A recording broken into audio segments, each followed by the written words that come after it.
Pessoal, boa noite, então, oficialmente para todo mundo. Antes da gente começar a revisão, eu queria passar alguns recados extremamente importantes para vocês. E eu vou pedir também a colaboração da Marcela, para ela depois repassar para o restante dos alunos.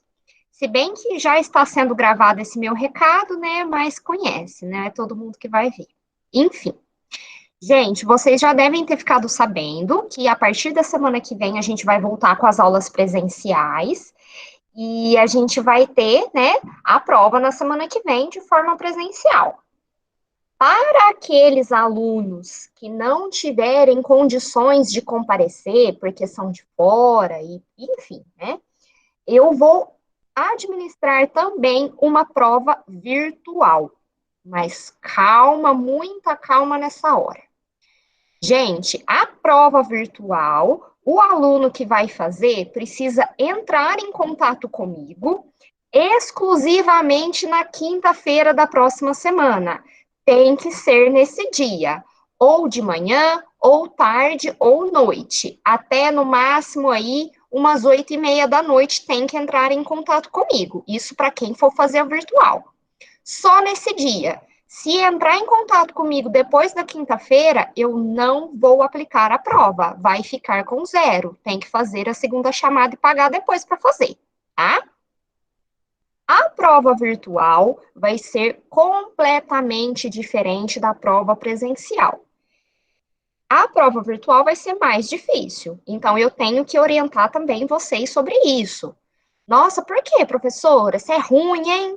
Não, gente, porque eu minimamente preciso ser justa, né?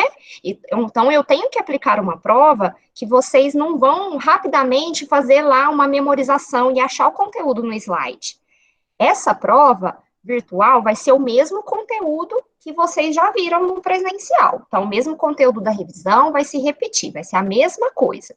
A diferença é que eu vou elaborar de uma forma diferente.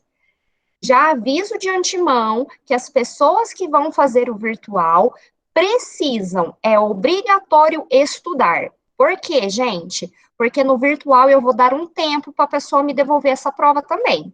Vai ser 1h20. A partir do momento que eu mandou, a pessoa tem que me devolver dentro de 1h20, senão vai ficar com zero também. E na hora da prova, se vocês acharam que eu sou chata, gente, vocês não viram com prova. Eu sou o cão. Então, eu não aceito. Então, já ficam cientes disso.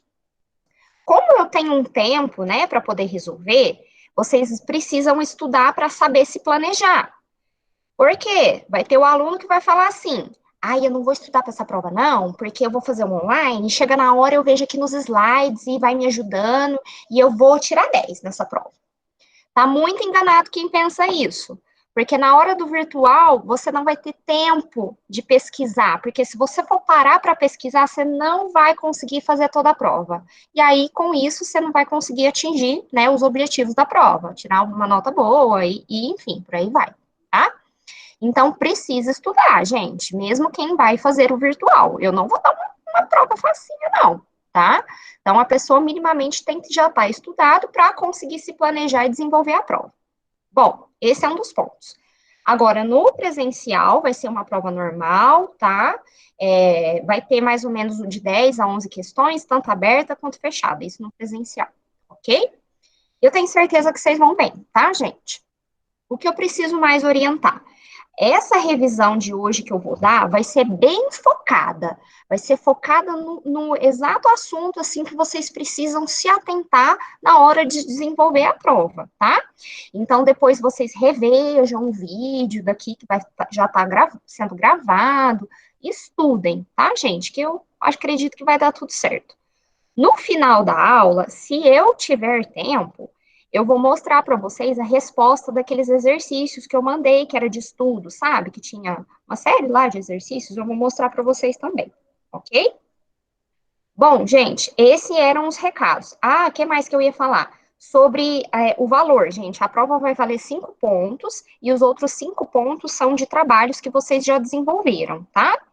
Então, o estudo de caso valia 2,5. Aquele primeiro trabalho que vocês fizeram, que era a apresentação das doenças respiratórias, varia 1. O exercício de transfusão valia 1 e eu vou dar mais meio ponto de participação. Mas é participação para aquele aluno que realmente participou, né? Então, que perguntou, que fez as atividades, né? E por aí vai. Ai, professora, mas eu participo do virtual, então eu não estou na aula. Você vai me dar 0 de participação? Não, porque eu tenho alunos do virtual, gente, que realmente estão acompanhando, que tiram dúvidas, que fazem, né, os trabalhos, e aí esses alunos com certeza vão ter a nota de participação. Agora, para os fulano lá que nunca me perguntou nada, nunca me mandou nada, com certeza vai ficar com 0, ok? Alguém tem alguma dúvida, gente, sobre essa parte antes de eu começar a revisão?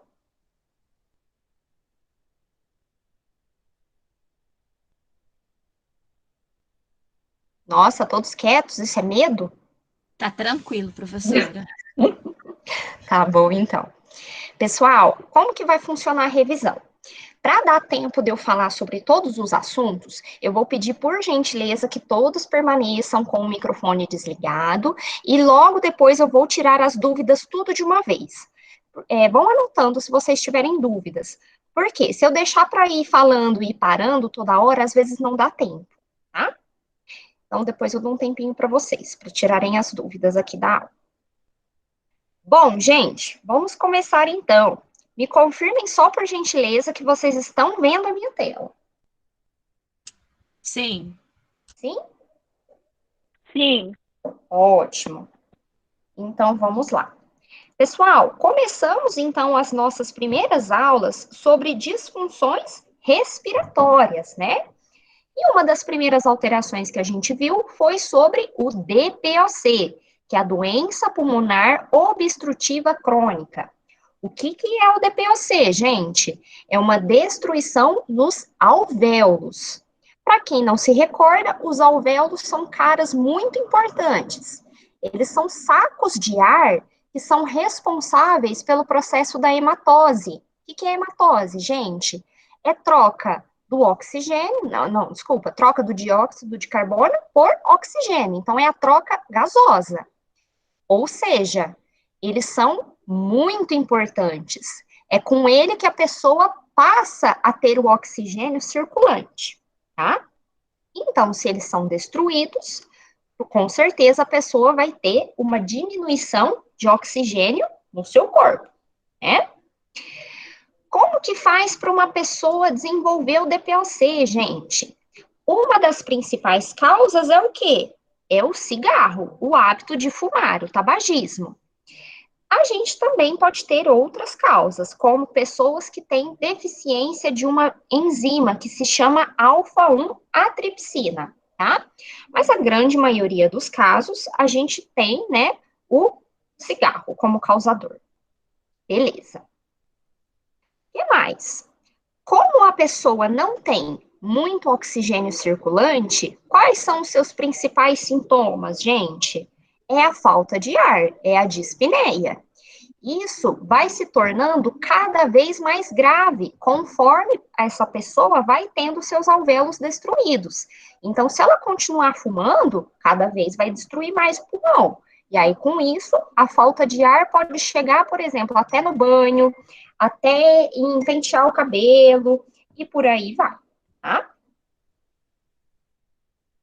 Bom, o que mais, pessoal? Esse é um ponto extremamente importante, prestem muita atenção. Cuidado com o oxigênio. Acabei de falar aqui para você, gente, que essa pessoa com DPOC, ela tem menos quantidade de oxigênio no corpo. E ela se acostuma com essa falta de oxigênio. Tanto que, por exemplo, se acidentalmente alguém fornecer um oxigênio para ela numa quantidade grande, o corpo pode identificar isso como tóxico e fazer essa pessoa piorar. Então, por isso que a gente precisa ter cuidado, tá? Isso significa que a gente não pode dar o O2? Não. A gente pode até dar, só que numa quantidade muito menor, tá? Bom, conforme já falei para vocês, como essa pessoa tem menos oxigênio, pessoal, geralmente a saturação dela é baixa, tá? Eu tô mudando aqui esses valores Só para vocês terem a ideia, gente, que isso é muito variável. Tem livro que fala que é de 75 a 90, tem outros que é de 88. Então, o que, que vocês precisam ter em mente? De 75 a 90, para o paciente que tem DPOC, é uma saturação normal, ok?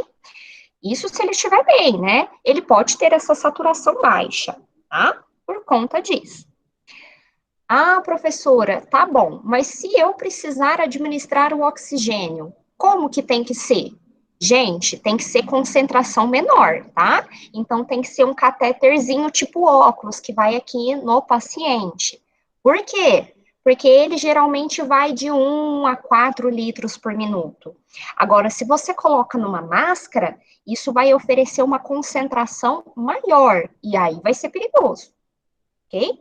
Então, cuidado com o oxigênio por conta disso, tá? Bom, o que mais, gente? Aqui dentro da parte das disfunções respiratórias. O paciente, quando ele tem um caso cada vez mais grave de DPOC, isso pode evoluir, olhem só, para enfisema, que é quando destrói muito esses alvéolos, tá? Agora eu vou falar outra coisa para vocês que não está aqui no meu slide, tá? Então prestem atenção na minha fala. Eu expliquei para vocês também, gente, na lousa que eu lembro, sobre embolia pulmonar, né? O que seria embolia? Embolia, gente, é quando eu tenho uma obstrução, né, de um canal, de um vaso aqui do pulmão por conta de um coágulo, de um trombo. Então, tudo que acontece, um fechamento, uma obstrução, tampou a passagem no pulmão, vai dar embolia. Daqui a pouco eu vou falar para vocês, mas, por exemplo, se esse bloqueio acontece no coração, aí seria um infarto. Se acontece no cérebro, seria um AVE. Então, como eu estou falando de pulmão, seria embolia, tá? Existe tratamento para embolia? Existe, principalmente se esse bloqueio não for total, né, na parede do vaso.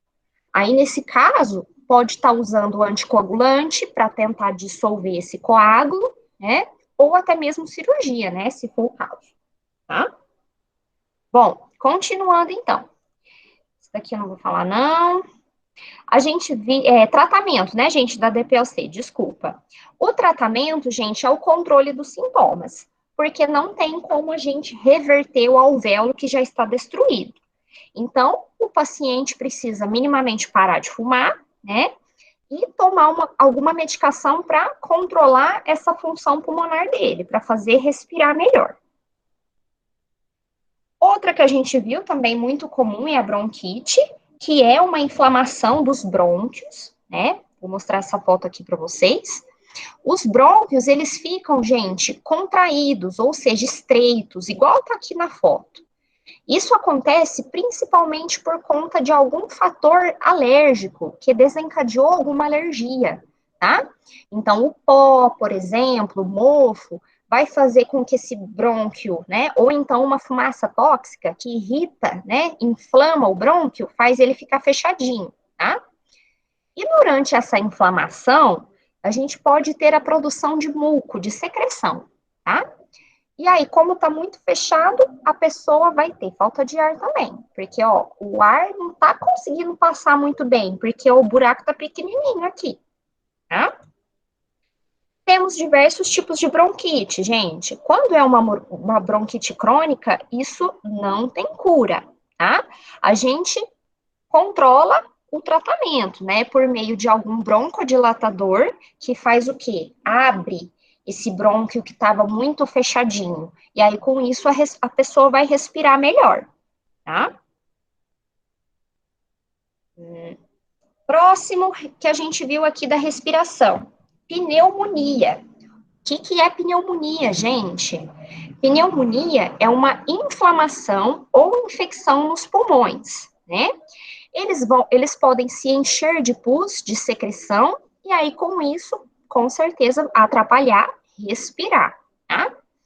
Esse tipo de infecção, gente, é originada por vários tipos de micro-organismo. Quais, por exemplo? Bactérias, vírus, fungos, ou então até produtos químicos, ou então pneumonia aspirativa, tá?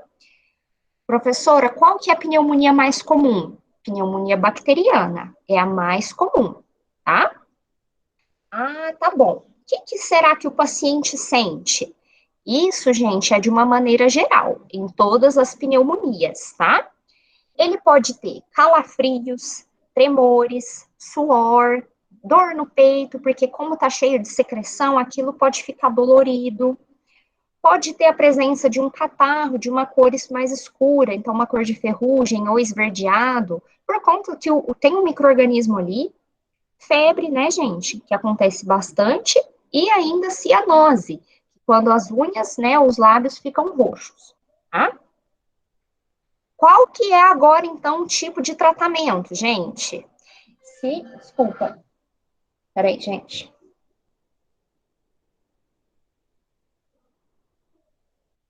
Desculpa, pessoal, vou colocar no silencioso. Qual que é o tipo de tratamento, gente? Se eu perguntar isso para vocês, o que que vocês vão me responder com uma resposta perfeita? O tratamento depende do tipo de micro-organismo causador da pneumonia. Então, por exemplo, se for antibiótico, vai ser para pneumonia bacteriana. Então, só posso dar antibiótico se for pneumonia por bactérias, óbvio, né?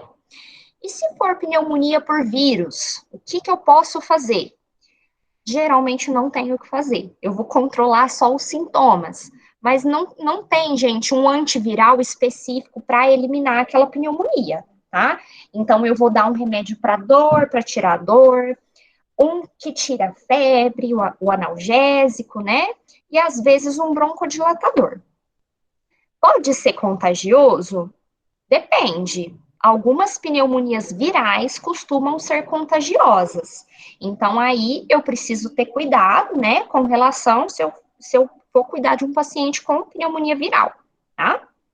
Pneumonia fúngica, gente, é a mesma coisa, não tem um tratamento específico, é mais controle de sintomas, tá? Bom, e aí fica de repouso. Beleza. Último aqui da parte respiratória. Asma. Asma, pessoal, é uma doença que fecha as vias aéreas, né? Uma inflamação das vias aéreas. O que que é importante saber da asma, gente? Olhem só, é um estreitamento reversível. Ou seja, gente, estreitamento da via aérea, tá? Esse estreitamento não é irreversível, não é para sempre. Ele volta depois, tá? O que que pode levar ele a ficar fechadinho?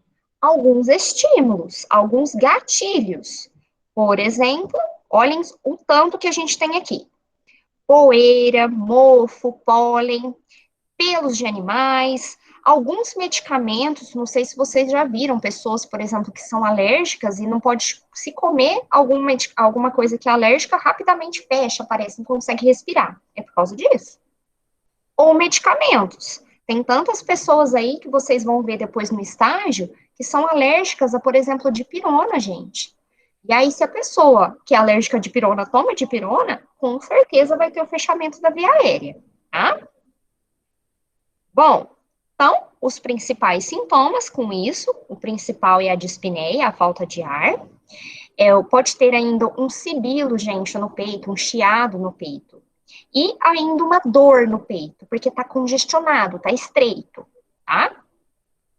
Tratamento, gente, quase igual todos que a gente viu das doenças respiratórias. É o broncodilatador e o anti-inflamatório, tá? Esses dois podem ser usados de várias formas. Nebulização, que é a fumacinha, bombinha, inalador de pó seco, que é aquele que você coloca o comprimido, fura e suga, comprimido, xarope e por aí vai, tá? Gente, eu acho que essa parte eu nem falei para vocês do derrame pleural, eu só vou falar aqui como conhecimento que isso é água no pulmão, tá? Quando o paciente está com água no pulmão. E chega uma hora, pessoal, o que pode levar a isso? Principalmente o paciente com insuficiência de órgãos, que aí fica muito inchado, a água pode ir para o pulmão. Chega uma hora que isso fica desconfortável, tá? Tem que tirar essa água do pulmão do paciente, senão ele não consegue respirar direito. Isso atrapalha. O médico que vai, fura uma agulha lá e tira aquela água, rapidamente ele melhora, Agora vamos para as dúvidas dessa parte. Alguém tem alguma dúvida?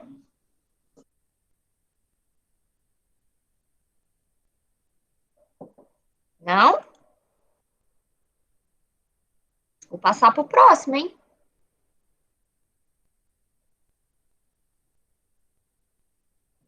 Todo mundo vendo minha tela, gente? Sim. Ok. Bom, pessoal, vou passar então para o próximo tema que nós conversamos. Disfunções circulatórias, né? Aqui a gente falou sobre a função do coração, das veias, eu não vou falar nada disso, que aqui eu vou deixar bem focado. Uma das primeiras alterações da parte da cardio, pessoal, que a gente viu, foi sobre o quê? Infarto agudo do miocárdio, ou então a sigla que é muito conhecida como IAM, tá? Infarto agudo do miocárdio. O que é isso, gente? São quando eu tenho um entupimento, né, ou um bloqueio, lembra lá da embolia que eu falei? Um bloqueio nas artérias que irrigam o coração. Esse bloqueio pode ser causado por o quê, gente? Um coágulo de sangue, ou então um trombo de sangue, ou então o mais comum deles, que é a aterosclerose. O que é isso, professora? A aterosclerose, pessoal, é quando a gente tem coágulo de gordura, tá?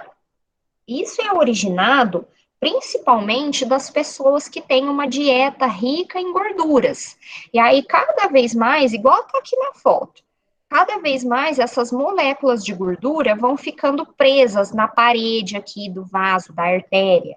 Até que chega uma hora que depois que juntou tantas moléculas de gordura, olhem só, que esse canal aqui do vaso fica meio fechado, ou então ele fica totalmente fechado. E se acontecer isso no coração, de bloquear aqui um lugar, não vai chegar sangue. E aí, com isso, a gente tem um perigo, né? Então, por isso que é tão perigoso. E mais? Quais são os principais sintomas do infarto? Então, vamos lembrar. Dor localizada, gente. Então, por exemplo, se tá com um bloqueio aqui, onde está essa bolinha, essa região fica muito próxima, gente, do estômago. Então, por isso que o paciente pode confundir com dor no estômago, tá? Então, um dos sintomas é esse. Dor no estômago, que mais? Náuseas ou vômitos, pode acontecer. Dor de cabeça, sudorese, tá? Geralmente são esses os sintomas que o paciente vai apresentar em um infarto, tá? O que fazer? Tem jeito de atuar com alguma coisa? Com certeza. Um dos primeiros, pessoal, aqui, tratamentos, né? Primeiro que a gente precisa identificar aonde é que está aquele bloqueio. Então, qual lugar da artéria, qual artéria está bloqueada. Então, para isso, a gente faz o quê? O cateterismo, tá? Vou deixar aqui só para vocês verem. Mas, bom, o cateterismo, ele vai ser um procedimento que vai ser usado, então, para diagnosticar ou tratar essas doenças cardíacas, tá? Que nada mais é do que um catéter, gente, de um tubo flexível, né? Que chega lá na artéria do braço, que pode ir da artéria do braço até o coração, tá? Esse é o cateterismo. E aí, com isso, nele, a gente pode aproveitar e ainda tratar esse infarto. Então, colocar um stent, por exemplo, ou então, por meio da angioplastia, a gente vai e coloca, como se fosse essa redinha, tá, gente? Que ela faz o quê? Ela expande o vaso, faz com que o sangue consiga passar aqui. Ou então, anticoagulantes, né, pessoal? Só que eu preciso frisar aqui uma coisa importante. Anticoagulante, ele só vai servir se for um bloqueio por coágulo ou trombo. Porque se for bloqueio por aterosclerose, que é a molécula de gordura, não resolve, né? Porque pensem comigo, se fosse assim, se o anticoagulante derretesse gordura, tava todo mundo usando anticoagulante para emagrecer, né? Não é bem assim. O anticoagulante só dissolve quando é o sangue, gordura não dissolve, tá? Então, o anticoagulante vai ser a depender do caso. Bom, beleza, então. O que mais, professora? Tem mais tratamento para o infarto? Tem, gente. Vamos pensar. Mudança no estilo de vida, então aquele paciente precisa ter uma alimentação diferente, ter uma reabilitação cardíaca, né? Controlar o coração, controlar a pressão, e ainda medicamentos, às vezes para baixar a pressão, ou essas próteses. Quando eu falo de prótese, pode ser essas redinhas, tá, gente? Que é tanto a angioplastia quanto o stent, tá? Igual tá aqui na foto. Beleza? Vou passar agora para o próximo, então, tema. A gente já falou do infarto. Agora, a gente vai ver sobre hipertensão. O que é isso? É pressão arterial alta, gente. Pressão alta, tá? Pode ser de várias causas, tá? O que pode levar uma pessoa a ter uma pressão alta? A dieta, o cigarro, hereditariedade, a gente já conversou um pouquinho disso. Agora, esse aqui que é um negócio importante, gente. Frisa nisso aqui. Por que a hipertensão é perigosa, gente? Olhem só, por que é perigoso eu ter pressão alta? Exatamente por conta desses pontos. Primeiro, porque quando a pressão está muito alta, isso vai sobrecarregar o coração, vai fazer ele trabalhar mais, gente. Aí vai chegar uma hora que ele vai ficar cansado. E se ele ficar cansado, ele pode ficar cansado com sequela permanente. Por exemplo, ele pode ficar com insuficiência cardíaca e nunca mais conseguir trabalhar direito. Então, olhem só. Além disso, a pressão muito alta pode levar a favorecer a formação da aterosclerose, que é aquela molécula de gordura, tá? Pressão alta também o que, gente? Aumenta o risco de um acidente vascular cerebral, o AVE, né, hoje. Pode levar a uma doença renal, então pensem comigo, eu tô com alto fluxo de sangue dentro do meu vaso sanguíneo. Quando isso chega, por exemplo, lá no rim, pode lesionar as estruturas do rim, por isso que o paciente pode ter insuficiência renal, tá? Se chega uma pressão muito alta nos vasos aqui do olho, é a mesma coisa, pode causar cegueira, né? Se chega uma pressão muito alta aqui nos vasos do cérebro, pessoal, pensem comigo, esses vasos, eles podem se romper, causando um AVE hemorrágico, por isso que é perigoso, tá? Ai, professora, eu vi aqui que você colocou na aula sobre uma tabela de classificação da pressão. Você vai pedir isso? Não, não vou pedir isso na prova, gente. Só que é interessante que vocês saibam isso, porque vocês vão para estágio, porque vocês vão trabalhar, e minimamente vocês precisam saber reconhecer quando uma pressão está alta, quando ela está normal ou quando ela está no limite, né? Então, por isso que é importante vocês sempre saberem disso. Bom, aqui então está falando das complicações da pressão alta ainda. Olhem só, pode levar a um infarto agudo do miocárdio, né? Pode levar a uma insuficiência cardíaca, já expliquei para vocês o porquê, porque o coração vai bater mais rápido e vai ficar cansado. Pode levar então ao AVC, por conta do rompimento desse vaso. Pode levar à doença renal, tá? Então, falei para vocês que a pressão alta lesiona as estruturas dos rins. Ou enfraquecimento visual.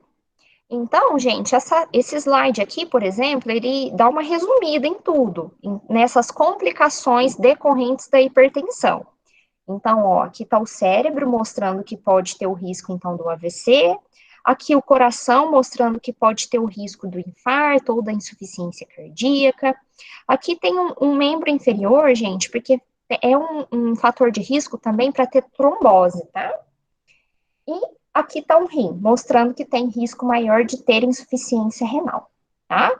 Então, é muito importante saber das complicações da hipertensão, ok? Agora, o último dessa parte aqui da cardio. Insuficiência cardíaca. O que é isso, gente? É quando o coração, então, ele não consegue bombear mais o sangue como ele deveria, ele não consegue exercer mais a sua função igual antes, né? Ela pode, pessoal, ser de dois jeitos. A insuficiência cardíaca sistólica, que é quando o músculo não consegue mandar para fora o sangue que está no coração, e ainda a diastólica, que é quando o coração não consegue encher-se de sangue. Então, a gente tem esses dois tipos, tá? O que geralmente o paciente sente uma insuficiência cardíaca? Vamos falar agora um pouco dos sintomas, tá? Os sintomas, principalmente a falta de ar, porque já que não está bombeando sangue, não vai chegar sangue, não vai chegar oxigênio. Então, falta de ar, né? Pernas inchadas, então o edema. Por quê, gente? Porque às vezes o sangue que está nos membros inferiores não consegue chegar até o coração. Por isso que pode levar a esse inchaço, tá? O que mais? Batimentos cardíacos acelerados. Gente, desculpa pelo barulho daqui de casa, tá? Então vamos lá. Vocês estão me ouvindo bem?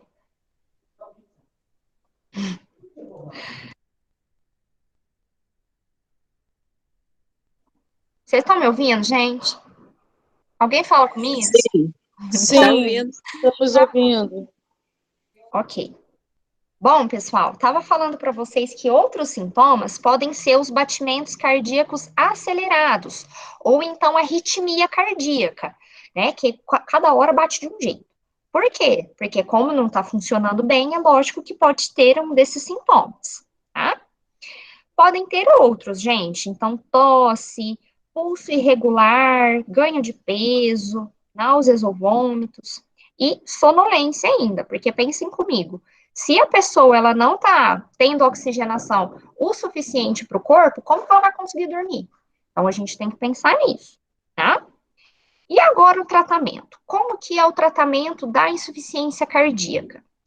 Isso é variável de cada caso, tá? Geralmente, o tratamento inclui a restrição da dieta, antihipertensivos, tá? Então, vai tomar remédio para baixar a pressão, mesmo se a pessoa nunca teve pressão alta. Vai tomar remédio para baixar a pressão. Por quê, gente? Porque com a pressão baixa, faz o coração trabalhar menos, então ele vai ficar menos cansado. Diuréticos, porque, ó, diurético é para eliminar líquido. Se ele está inchado, precisa de diurético. E medicamentos para melhorar a contração do coração. Ok? Pessoal, tudo bem dessa parte de cardio? Alguém tem alguma dúvida sobre essa parte ou eu posso fechar já essa aula? Tranquilo. Beleza. Então, vamos para a próxima. Peraí, gente, esqueci de abrir ela aqui.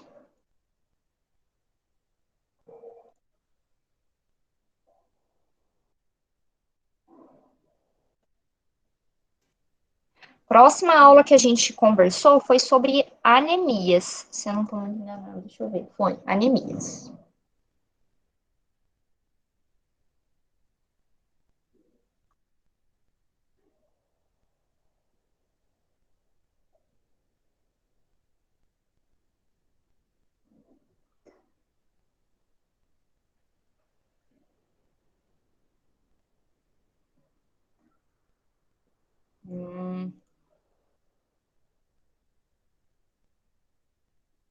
Ah, tá bom, Darlene, sem problemas.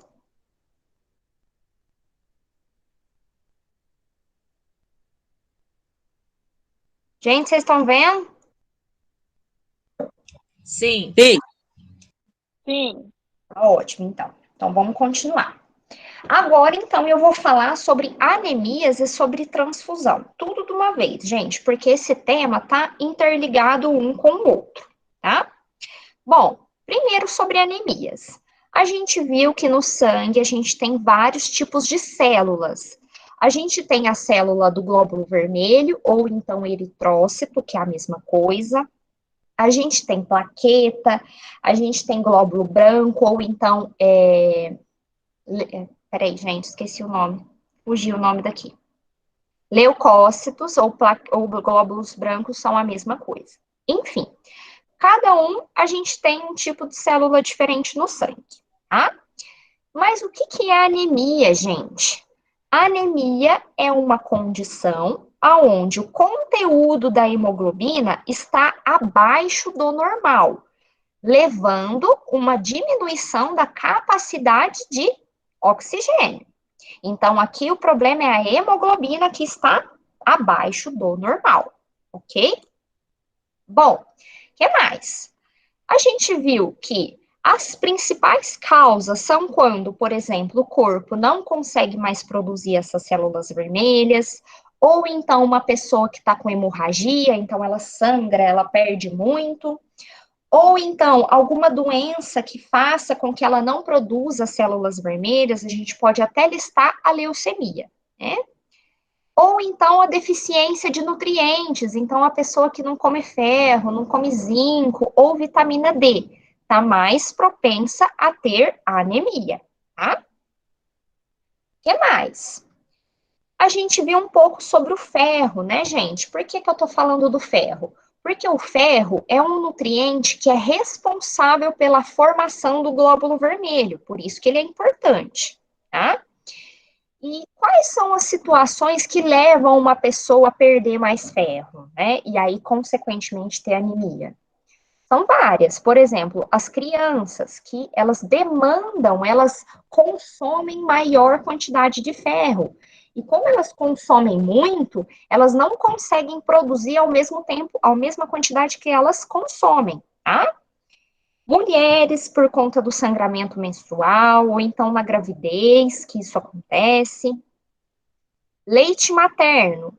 Entender, pessoal, que no leite materno eu tenho a capacidade de absorção maior do ferro. Então, por exemplo, os bebês que usam leite artificial são mais propensos a terem anemia por conta disso. O aleitamento materno, gente, ele tem muita relação com anemia nos bebês, tá? E o que mais que a gente pode ver aqui? Doenças no intestino, que fazem com que esse ferro, às vezes, não seja mais absorvido.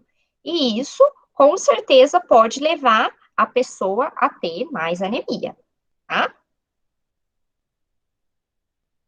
Bom, a partir disso, então, a gente conversou sobre vários tipos de anemia. São vários. Eu não vou cobrar isso de vocês, tá? Só entender que a anemia ferropriva, que é a da perca do ferro, é a mais comum. O que vocês precisam saber então, pessoal? Quais são os sintomas da anemia? Porque isso, de uma maneira geral, aparece em todos os tipos. Quais são os sintomas, gente? Fadiga, falta de apetite, palidez na pele, nas mucosas, dificuldade de aprender, tonturas, dor de cabeça, falta de ar, enfim. Cãibra pode ter também, batimentos irregulares. Então, tem que saber que esses são os sintomas mais comuns de todas as anemias. A canseira, né, que o paciente tem, que é a fadiga. Então, saber desses sintomas porque eles são importantes. Diagnóstico, como que faz para a gente saber? Por exame laboratorial, então tem que fazer o hemograma, tá? E o tratamento? O tratamento, gente, ele pode mais ou menos ser igual para todas as anemias, mas, por exemplo, se for anemia da falta de ferro, eu tenho que tomar mais ferro, né? Se for anemia que causa, por exemplo, a diminuição da B12, da vitamina B12, eu tenho que tomar mais, né? E por aí vai, gente. Eu tenho vários tipos de tratamento. Desde, então, alimentação rica em ferro, até mesmo medicamentos que aceleram a produção de células vermelhas. Lembra que eu comentei com vocês do Noripurum? O Noripurum é um tipo, por exemplo, de medicamento que faz produzir mais célula vermelha. Até casos, gente, graves, onde eu preciso de transfusão de sangue por causa da anemia. Então, esse é um tipo de tratamento também. Ah, e agora? Quais são os cuidados de enfermagem, então, na anemia? Olhem só. Monitorar, então, os sinais vitais, elevar a cabeceira do leito, porque isso vai ajudar o paciente a respirar melhor e não ter tanta falta de ar. Administrar, às vezes, oxigênio, gente, por catéter, se for necessário. Medicamentos, né, para acelerar, então, a produção dessas células vermelhas e, quando prescrito, os cuidados com a transfusão. Beleza? Então, recapitulando, gente, na anemia eu tenho diminuição do quê? Da hemoglobina, tá? E com isso eu tenho diminuição do oxigênio. Quais são as causas? O que pode levar? Um sangramento, né? A pessoa, quando não produz mais essas células em virtude de uma doença, tá? Pessoas mais suscetíveis, mulheres, bebês, ou então bebês que não amamentam, ok? Vou passar agora para o próximo já direto, que é sobre transfusão, porque um está ligado com o outro. Mas alguém queria fazer uma pausa aqui, fazer alguma dúvida, perguntar alguma coisa ou não? Não. Ok. Bom, gente, vou falar então agora sobre transfusão. A gente viu várias coisas, assim, relacionadas a como é burocrático, né, o processo da doação. Então, tem que chegar lá, fazer entrevista, colher exame. Nesse exame, a gente faz, né, eles buscam ver DST, doença de Chagas, ver quanto que está o seu ferro, né, e depois parte para a doação propriamente dita, que é feita, gente, por várias formas, né? Aqui eu estou falando, pessoal, de hemocomponentes, ou seja, eu posso ter a transfusão só de glóbulo vermelho, só de glóbulo branco. Quando eu quero transfusão de glóbulo branco, gente, isso se chama granulócito, tá? Eu posso ter doação de plaqueta. Então, quando eu falo hemocomponente, eu falo doação de alguma das células do sangue, tá? Bom, dito isso, então, pessoal, o que mais? Quando eu estou falando daquela bolsa vermelha, que é o concentrado de hemácias, quais são as indicações? Quando que eu vou precisar transfundir? Quando a pessoa está com anemia grave, ou então hemorragias, sofreu um acidente, perdeu muito sangue, vou precisar passar uma bolsa, tá? A sua conservação, pessoal, é de 2 a 4 graus. Então, observem que essa é uma temperatura baixa na geladeira, tá? Quando eu falo, por exemplo, de plaquetas, quais que são as indicações? Quando a pessoa está com baixa plaqueta, pode ser por conta de um câncer, por exemplo, um tratamento com químio, tá? Ou então, né, várias outras condições. Um tipo de anemia, né, que lembra que eu falei para vocês da anemia aplástica, que não produz? Pode ser outro exemplo, tá? Conservação, de 2 a 22 graus. Então, olhem o quanto que é uma temperatura maior do que as hemácias. Por que que é importante saber isso, gente? Porque daqui a pouco eu vou chegar nos cuidados com a transfusão. E vocês precisam saber que, como ela está numa temperatura mais baixa, a gente precisa aguardar um tempo até entrar na temperatura ambiente para, e sim, passar no paciente. Senão, ele vai ficar com hipotermia, tá?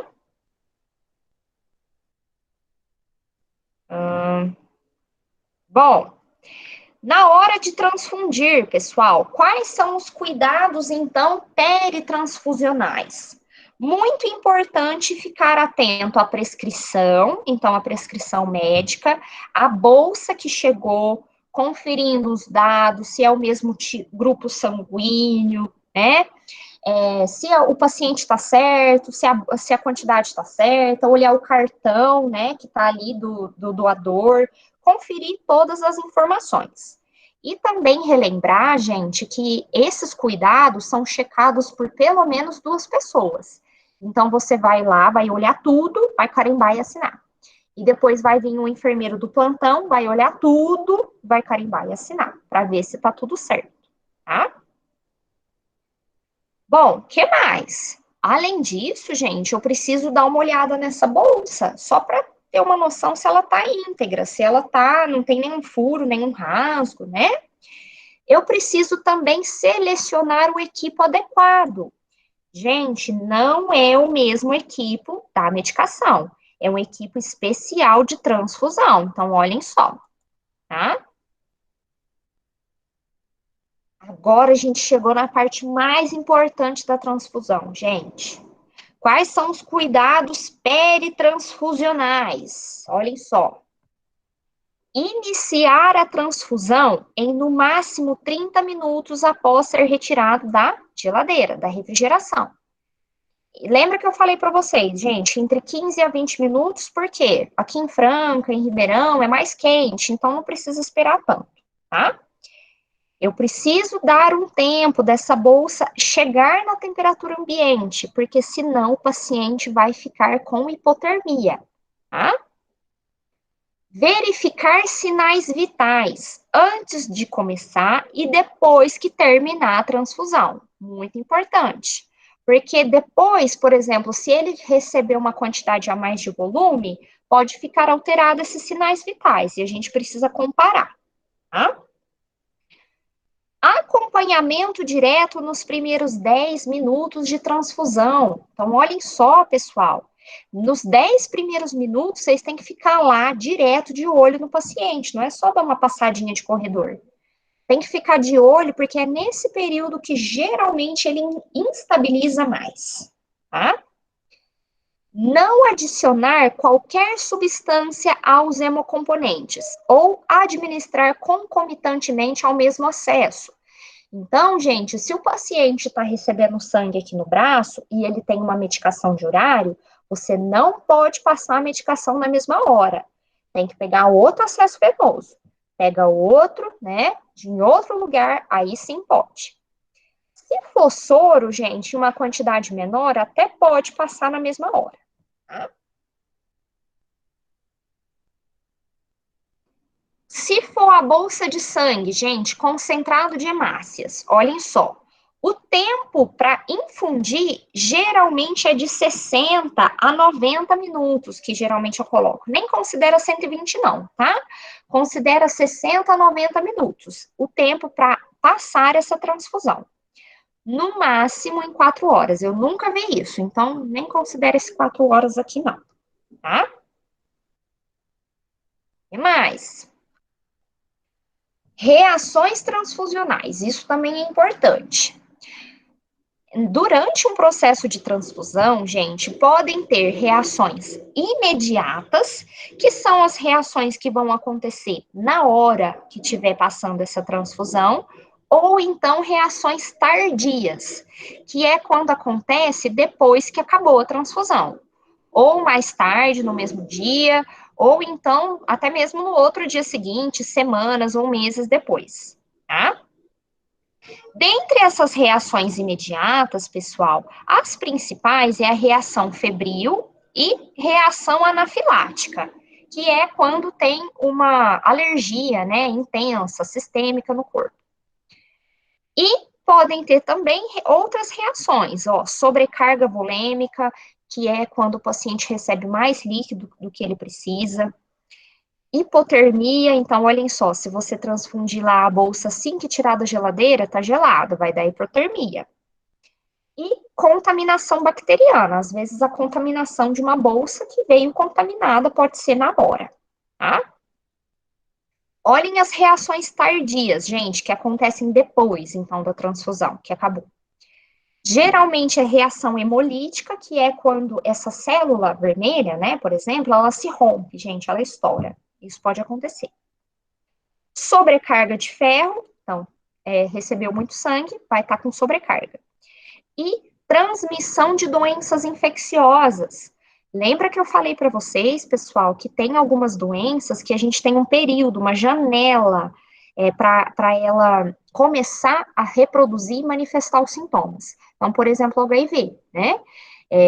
Pode demorar anos para manifestar, enquanto isso fica negativo, não dá para saber. Então, às vezes, transmissão de algumas doenças, tá? Bom, gente, de imediato, quando o paciente tiver alguns desses sintomas, a gente precisa saber o que fazer. Então, vejam só, esses sintomas, gente, são das reações, tá? febre, rubor facial, que é quando fica vermelho o rosto, prurido, que é coceira, tá? E isso por conta de uma reação alérgica. Por exemplo, transfundiu grupo sanguíneo diferente. Dor no local da punção. O pulmão pode ficar sibilando ou ter tosse. Pode ter diminuição da produção da urina ou então não ter urina. Pressão baixa, náuseas, enfim. Se acontecer qualquer um desses sintomas, a primeira coisa, gente, é interromper a infusão. Parar a infusão na hora, tá? Você vai manter aquele acesso venoso, não precisa tirar, tá? Porque às vezes o médico vai pedir para você passar outra coisa. Você vai lá correndo checar de novo a prescrição, a bolsa, porque às vezes você comeu bola, né? Notificar a equipe médica, então avisar o médico. Não pode jogar fora aquela bolsa, gente. Deixa ela ali separada, porque depois vai ser encaminhado lá para o serviço de hemoterapia, para tentar entender o que aconteceu. Às vezes o médico pede amostra de exames, tá? Suporte ventilatório se necessário. Gente, quando, por exemplo, o paciente recebe um sangue que não é do mesmo grupo sanguíneo dele, isso pode levar a uma resposta inflamatória exagerada. E aí, com isso, o paciente pode entrar em parada e pode, né, ser necessário entubar. Então, por isso que a gente precisa ali do suporte ventilatório, da ventilação mecânica. Gente, se isso acontecer, provavelmente vai ser culpa sua, porque você não checou para ver se estava tudo certo, tá? E alguma medicação aqui no caso, então, se for necessário, ok? Tudo bem, pessoal, dessa parte aqui de transfusão? Sim. Lembrem, gente, dos cuidados de enfermagem que eu passei para vocês naquele exercício de cuidados com transfusão, tá? Muitos de vocês fizeram e se atentem a esses cuidados, que eles são muito importantes, tá? Vou passar para o último tema, gente, ufa. Mas antes eu queria fazer uma pergunta. Quem aqui conseguiu ver o vídeo que eu mandei? Não, peraí. Eu dei essa aula para vocês, né, gente? Confirmem para mim. Você lembra, Marcela? Deu, prof, deu sim essa aula. Ah, então desculpa, gente. É que para as outras turmas não deu tempo e aí eu tive que gravar um vídeo. Tá bom, beleza. Bom, gente, vamos começar agora com a parte hepática do fígado. Deixa eu olhar aqui para ver se eu falei tudo. Peraí.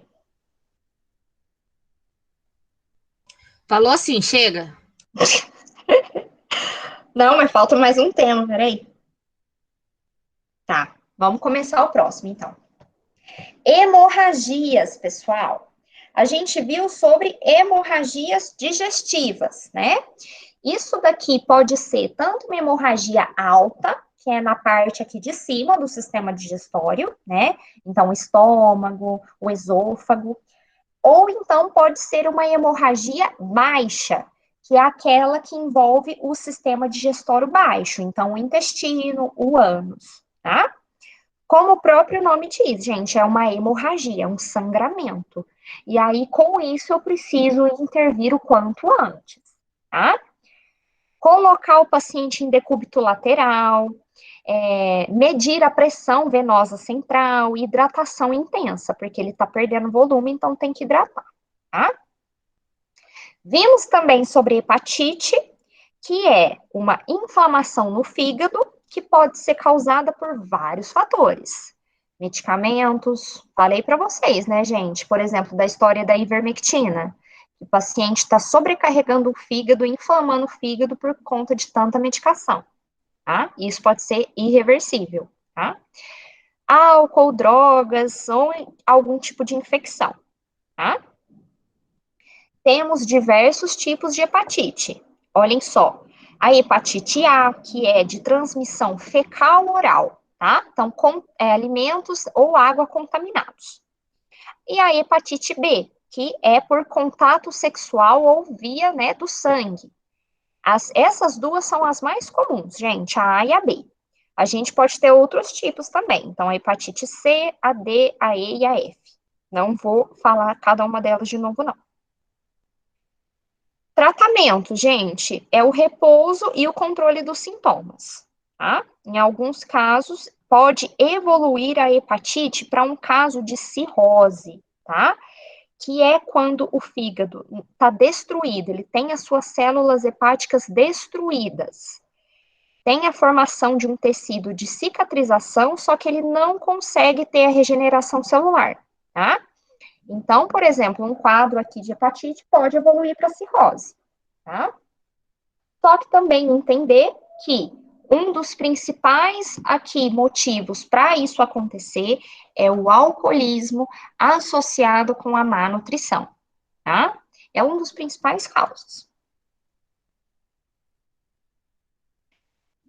Bom, gente, agora eu vou para a parte das disfunções endócrinas, que aqui envolve, então, alterações de hormônios, tá? O primeiro deles que a gente viu foi sobre o hipotireoidismo, que é quando, então, a glândula da tireoide não está funcionando direito. Tem uma falta da liberação do seu hormônio. E isso pode acontecer, gente, em decorrência de vários fatores, tá? Aqui, por exemplo, nos adultos, é por conta de alguma doença autoimune, ou por uma cirurgia que precisou retirar a tireoide, então pensa um câncer, né? Medicamentos, tem alguns medicamentos que fazem com que não libere mais hormônio, são exemplos. E quais são os principais sintomas? Intolerância ao frio, sonolência, ao rosto, gente, a face fica inchada, tá? Eu tenho um ganho de peso e cabelos e unhas bem quebradiços. As mulheres geralmente são mais propensas por conta da irregularidade na menstruação, ok? Então, aqui uma foto para mostrar para vocês o tanto que é característico. Então, essa feição aqui, prostrada, cansado, olha as pálpebras e os olhos inchados, geralmente acontece isso. O tratamento vai ser realizado com propósito de repor esse hormônio que está em falta, geralmente com T4, tá? E aí depois o paciente vai acompanhar com exames esporádicos aí de sangue, tá? Agora, o hipertireoidismo, que é o contrário, gente, é quando então essa glândula produz muito hormônio. Ela está produzindo a mais do que precisa. Peraí que eu já vejo sua mãozinha, tá? Geralmente os sintomas são ansiedade, cansaço, tremores, sudorese. E aqui, gente, vejam bem, o contrário, diminuição do peso, contrário do hipotireoidismo, tá? Podem acontecer outros problemas, gente, de sintomas, como, por exemplo, o paciente fica com o globo ocular, né, com o olho protuso, estalado assim para fora. Taquicardia, diarreia e por aí vai. Então, aqui é a foto do olho que vai ficando estalado assim para fora. Para tratar, gente, o hipertireoidismo, vai ser com medicamentos para tentar fazer essa glândula trabalhar melhor, por radiação, para fazer também controlar melhor, ou então cirurgia, tá? Em alguns casos. Pode falar, Marcela. Eu tenho lembrança de você ter comentado o dia que você administrou essa matéria que ela não iria cair na prova. Ah, eu falei, gente, que não ia cair o hipo? É verdade mesmo, falou. Que essa daí seria conteúdo do próximo módulo. É do bimestre da frente. Isso. Pode ser, gente, que eu tenha falado mesmo. Eu tô desorientada. Ó, essa parte dos distúrbios endócrinos tem que estudar sim, tá? A parte essa parte hepática, não precisa focar tanto, mas a parte endócrina, sim. Beleza, então. Desculpa. Ainda bem que você me falou, Marcelo. Bom, gente, a última condição aqui, então, que é o diabetes, tá? O diabetes, pessoal, é uma doença que eu tenho o aumento da quantidade do quê? De glicose no sangue. E esse aumento, ele acontece porque eu não tenho insulina no meu corpo. Meu corpo não está produzindo insulina, tá? E já de antemão eu vou adiantar. A gente tem dois tipos de diabetes. O diabetes do tipo 1, que geralmente é quando não tem produção de nada de insulina, a pessoa não produz. E o diabetes do tipo 2, que é quando até produz, mas produz muito pouca insulina, tá? E aí, com isso, gente, só relembrando, o que a insulina faz? A insulina, ela pega a glicose que está no sangue e coloca para dentro da sua célula.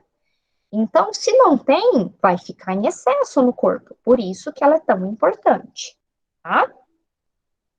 Agora, com relação aos sintomas do diabetes, gente, olhem só. Muita fome, e isso se chama polifagia. Aumento do volume da urina, que isso se chama poliúria.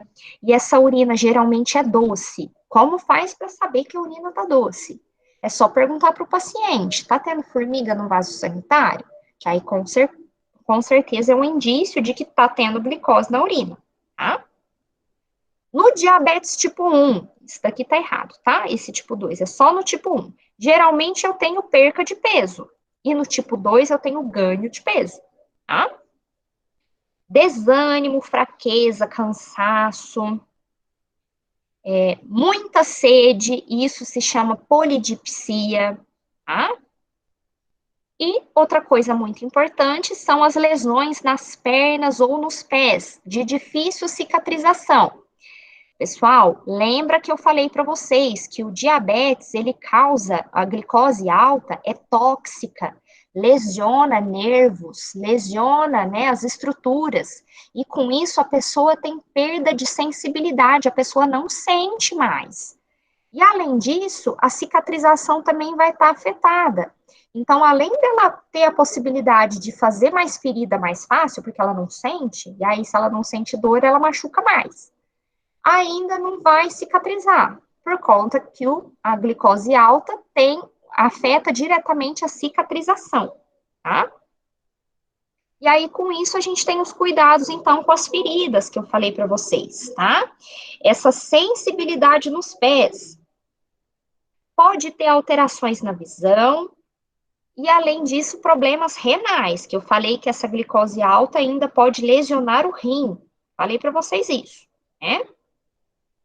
Bom, o que mais? Como que faz para a gente detectar, então, diagnosticar por meio de exames específicos, como, por exemplo, a glicosimetria, que fura lá o dedo, vai lá dar o resultado e a gente vai medir o quanto que está essa glicose, tá? Que mais? Esse paciente, pessoal, ele ainda pode ter dois tipos de sintomas. O primeiro deles é a hipoglicemia, tá? Que é quando eu tenho baixo nível de glicose no sangue. Entre os sintomas que podem ter da hipoglicemia, olhem só: tremor, tontura, sudorese e cansaço. Por que que o paciente vai ter isso? Você não acabou de falar que o diabetes é um alto nível? Sim, gente, só que pensem, aqui esse paciente vai tomar insulina, seja por comprimido ou seja por via injetável. E às vezes isso pode ficar muito variado, pode dar hipoglicemia no paciente. Então, se isso acontecer, né, você vai lá, vai furar o dedo do paciente, vai ver quanto que está de glicose. Se tiver baixo, tem que imediatamente dar um líquido doce para ele beber. O líquido é mais rápido de ser absorvido. Então, para restaurar rapidamente a glicose, tá? Lembrem que quando vocês ficam com muita fome, sem comer por muito tempo, também dá hipoglicemia na gente, tá? E aqui a gente tem o contrário, que é a hiperglicemia, que é quando está muito alta, então, a glicose no sangue. Pode ter de sintomas, gente, dor na nuca, dor de cabeça, sonolência e hálito cetônico, que é aquele, gente, hálito que parece acetona. Quando tem isso, você pode ter certeza que está alta a glicose. E é muito mais perigoso a hiperglicemia do que a hipo, porque aqui o paciente pode rapidamente evoluir para um coma e depois pode nem voltar. Então, por isso que a gente tem que ver o quanto antes que está a glicose e dar insulina para o paciente. Aí vai ser o médico, obviamente, que vai prescrever, tá? Bom, gente, o que é importante de eu frisar aqui para vocês? O tratamento, então, do diabetes, ele envolve não só a insulina, que pode ser por comprimido, né, ou por injeção. Ela envolve, então, o controle da dieta, do exercício e do exame dos pés, para a gente verificar se está tudo certo com esse paciente. E também orientar ele com relação à hipo e à hiperglicemia, tá? Por fim, pessoal, eu mostrei aqui esse slide para vocês, né, que são os locais de aplicação de insulina que a gente faz o rodízio para não aplicar no mesmo lugar. Acabou. Vamos para as dúvidas agora. Dúvidas?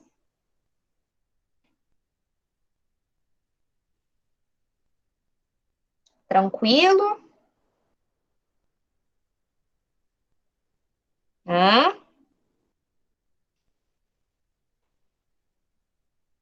Ninguém tem dúvida de nada? Tranquilo. Agora só tem que estudar muito e muito. Tem que estudar mesmo, mas vai dar tudo certo. Gente, Vai agora então eu vou mostrar rapidinho aqueles exercícios, tá? Pode ser? Pode. Peraí, deixa eu achar eles aqui. Prof, eu confesso que eu não respondi eles porque é muita correria. Eu fiz todos, Não, mas faltou esse responder. Ainda ia responder hoje ainda, de noite. não tem problema. Gente, como eu disse, foquem nessa revisão, tá?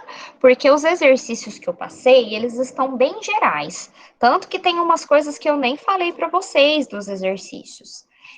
Eu tirei de concurso, tá? Então por isso tá difícil, tava difícil. Vou mostrar aqui minha tela. Peraí. Eu até respondi, mas eu tive algumas dúvidas. Gente, que hora que tá marcada a aula da Paola? Ela não vai dar aula, ela deixou pra gente estudar. Desculpa, tá ok. Mas eu já tô acabando, tá? Bom, pessoal, vou começar aqui então a falar para vocês. Deixa eu só ver aqui. Ó, já aviso de antemão que desconsidera a 13. Eu ia explicar, eu ia ter uma aula só de traumatismo de extremidades. Só que aí, né, infelizmente não deu tempo. Então pode excluir. Bom, gente, questão 1. Olhem só. O processo fisiológico da asma acarreta em, o que está em vermelho é o certo, tá? Que é a D de dado. Obstrução brônquica do fluxo de ar, que aumenta a resistência respiratória de vias aéreas, e o trabalho muscular respiratório, que se traduz em dispneia. Ai, que difícil essas palavras. Gente, é a D de dado, tá? Fiquem tranquilos que eu vou abordar só mais esses conteúdos que eu dei aqui na revisão mesmo, tá? Então, essas palavras assim difíceis que vocês não viram, eu não vou passar, não. Alguém colocou alguma diferente na 1? Ou não? Não, por incrível que pareça, eu pus AD. Tá bom.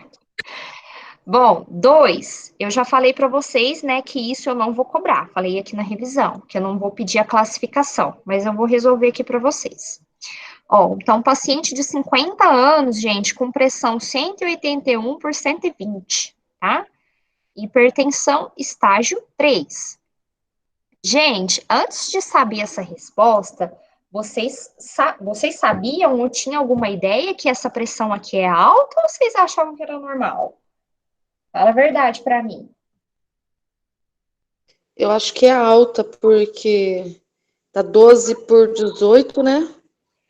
Na verdade, é ao contrário, é 18 por 12. Tá? Ah, é Então, verdade, 18 por 12. É, agora que eu vi 18 por 12. Então, eu acho que ela tá muito alta. isso tá bem alta. Então, lembra que eu falei para vocês que eu não vou cobrar, mas minimamente vocês precisam saber, né, se tá alta, se tá no limite ou não, tá? Então, gente, quando, por exemplo, uma pressão tá 12 por 8, na verdade, ela tá 120 por 80. Isso vocês lembram, né, lá da introdução da enfermagem. Ou não? Sim. Beleza, então. Bom, gente, vamos então agora aqui para a próxima. 3. Tá falando Essa para. aí é que nossa, essa aí queimou minha cabeça. Então vamos lá. Tá falando então para a gente analisar as afirmativas e colocar a certa. 1. Caracteriza-se por níveis elevados e oscilatórios da pressão arterial? Gente, tá certa. Por quê? Níveis elevados, níveis altos da pressão. E oscilatórios significa que muda, toda hora tá num valor. Então, tá certa. Isso é hipertensão. Olha a afirmativa 2. Não está indicado tratamento medicamentoso para indivíduos com pressão arterial limítrofe, né, que é no limite, e sem evidências de doença cardiovascular.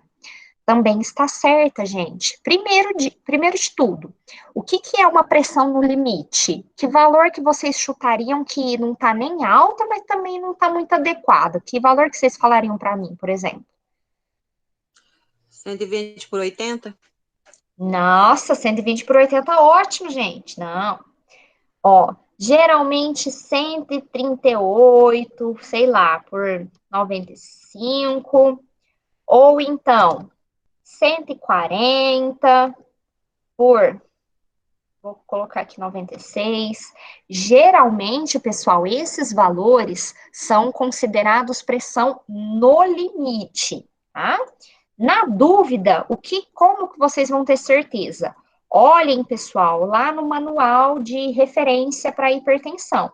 Igual eu mostrei nesse quadro aí do slide lá da aula, tem os valores, é só olhar para ver se está no limite ou não, ok? Então, se a pessoa tem a pressão no limite e não tem nenhuma doença cardíaca, não tem por que tomar remédio para pressão, tá? Tá certo. 3. A pressão arterial pode ser medida indiretamente através da técnica auscultatória? Gente, técnica auscultatória é quando vocês colocam lá o esfígmo aqui no braço, tá? Em cima da artéria que vocês vão medir, ok? E ela não é indiretamente, é diretamente, por isso que essa 3 aqui tá errada, tá? 4. Na avaliação clínica do paciente hipertenso, para avaliação da obesidade visceral, nossa, eu não falei disso. Recomenda-se a medida da circunferência da cintura.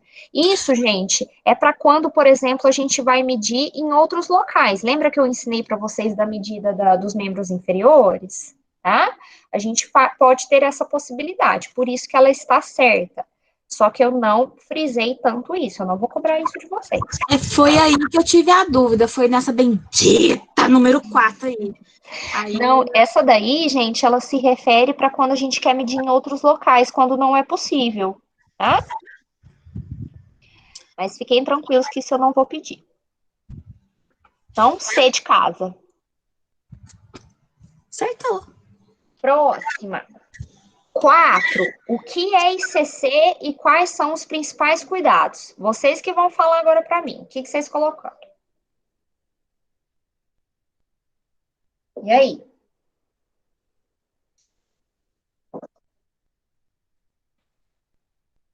Ninguém fez essa?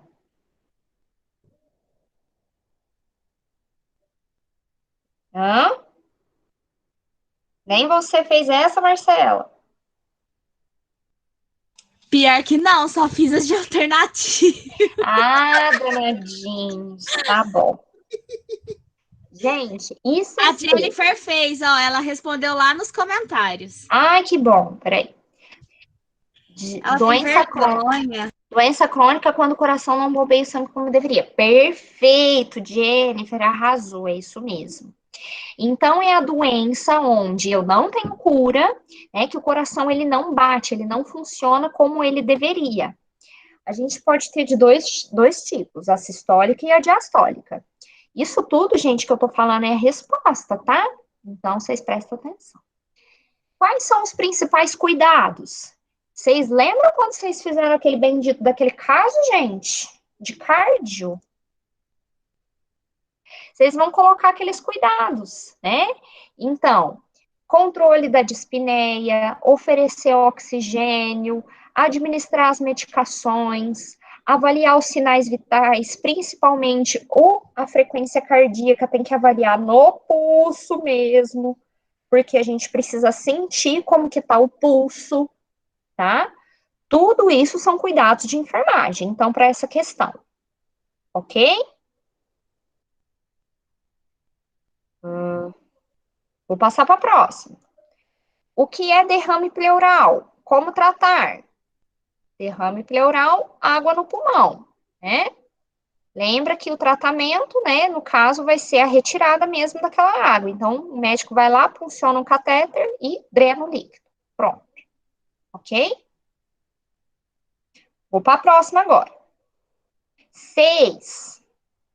A anemia é um distúrbio resultante da redução da quantidade normal das células vermelhas do sangue, hemácias, e da concentração de hemoglobina. São ações de enfermagem junto à pessoa anêmica, exceto, ou seja, gente, para colocar a alternativa errada, tá? Então vamos ver. Monitorar sinais vitais, tá certo, isso é ação de enfermagem para anemia. Elevar a cabeceira do leito em caso de dispneia, também é ação de enfermagem, né? Administrar oxigênio quando necessário, tá certo. D. Observar e relatar sinais e sintomas de retenção hídrica, então edema, distensão das veias, cansaço, tá certo. E aí, orientar quanto ao aumento das atividades físicas, independente da ocorrência de alterações, como taquicardia e aumento do débito, uma vez que os exercícios auxiliam na recuperação plena? Gente, se a pessoa está com anemia, você vai falar para ela fazer uma atividade física intensa, independente se ela tiver aqui com frequência respiratória alta? Não, por isso que ela está errada, tá? Essa aí vocês acertaram, gente? Ou não?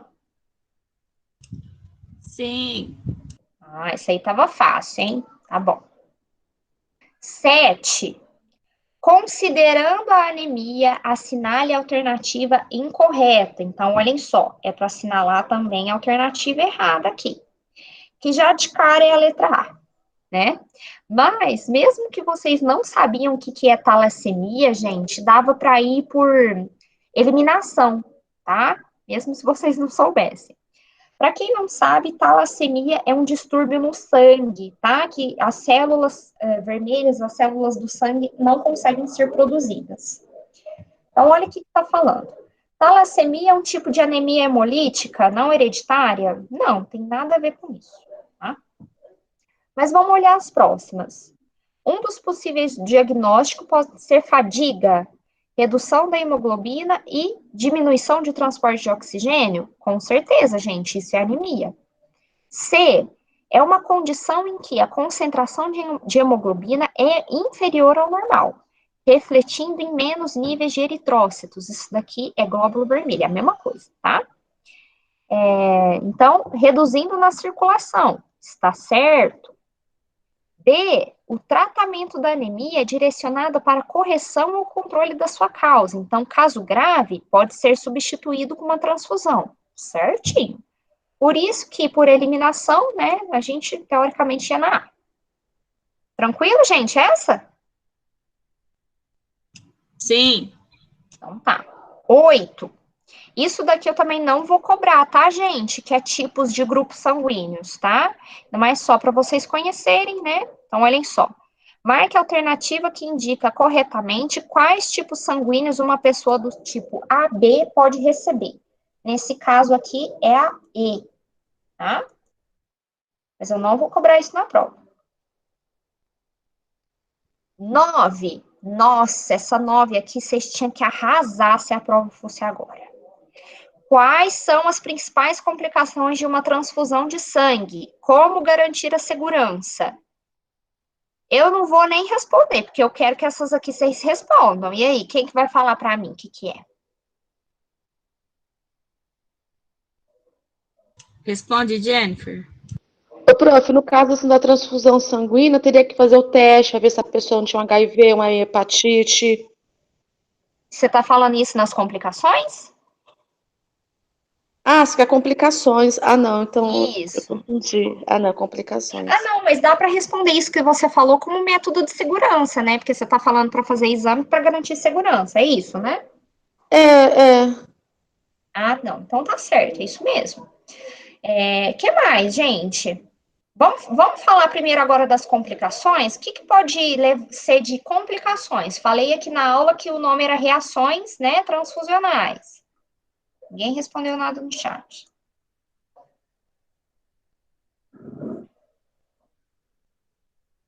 E aí, gente, quais são os riscos? Não tem?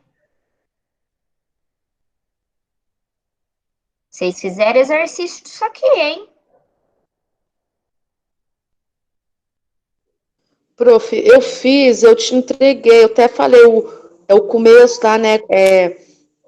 As complicações, eu coloquei um monte, não sei se você viu lá no meu trabalho, acho que deu 3 folhas. Eu estudei, eu li isso aqui, mas agora não tô lembrando agora, acredita? Eu já te respondi. Não, mas olha lá, você não me respondeu, mas eu te enviei ele sobre lá, Você sobre tem que as me mandar. complicações. Ah, não, já achei, já achei. Ó, vamos lá. Gente, pessoal, lembra desse exercício aqui de transfusão, hein? Então, ó, cuidados. Garantir a assinatura do termo, verificar a permeabilidade do catéter, higienizar as mãos. Ter os cuidados, gente, de verificar, né? Lembra daqueles cuidados de tirar da geladeira de 15 a 20 minutos antes, para não dar hipotermia. Ficar os 10 primeiros minutos ao lado do paciente, não transfundir nada no mesmo acesso venoso no mesmo momento, né? E quais são as complicações? Pode ser febre, prurido, né? Que a gente viu. O que mais? Hipotermia, contaminação bacteriana, isso tudo imediato. E tardio? Pode ser o quê, gente? Reação hemolítica, pode ser sobrecarga de ferro, ou então contaminação também bacteriana, tá? Então, só lembrar que se o paciente tiver qualquer um de sinais de febre, de rubor, de alteração da pressão, tem que fazer o quê? Parar na hora, tá? Tem que parar na hora. Tudo bem nessa, então, gente?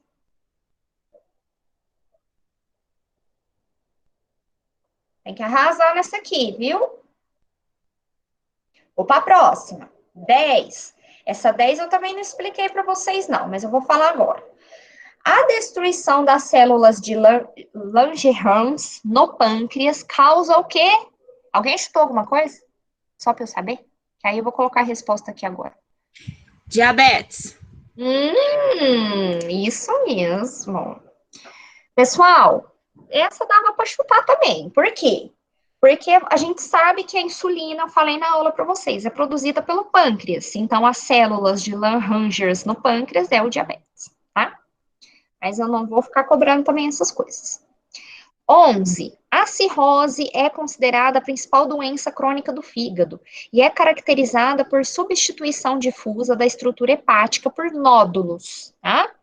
A etiologia, a principal etiologia é o quê? O que vocês colocou? Alcoolismo. Isso mesmo. Pode ser por hepatite? Pode, só que a principal causa é o alcoolismo, tá?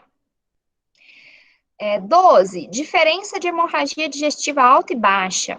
Eu já falei para vocês, uma fica na parte superior do sistema digestório, então estômago e esôfago, e a outra na parte de baixo, intestino e ânus, tá?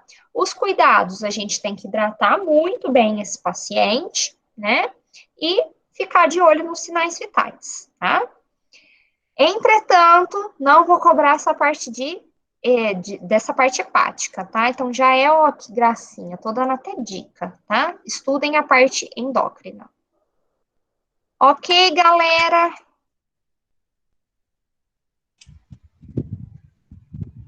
Ah, Ô, gente, vai dar tudo certo, fiquem tranquilos. Eu não sei se eu abri o grupo de vocês, mas eu vou abrir. Por quê? Porque aí eu deixo para vocês tirarem dúvidas. Às vezes vocês vão estudar, quer perguntar alguma coisa, me manda um áudio que eu respondo direto no grupo a explicação, tá? Eu me coloco à inteira disposição de todo mundo, então podem me chamar, tá? E fiquem tranquilos, gente, que vai dar tudo certo. não deixa de mandar a gravação da aula pra gente, não, tá? Pode deixar. Aí a gente fica ouvindo. Tá bom. Pessoal, então tudo certo, né? Tá sim. Quem tem dúvida? Gente, boa noite então para todo mundo. Vou abrir o grupo, que quem quiser tirar dúvida por lá, pode tirar. E qualquer coisa vocês vão me avisando. Mais tarde eu mando para vocês o link do YouTube, tá? Obrigada, gente. Então, boa noite, boa Páscoa, bons estudos para todo mundo. Boa noite, prof.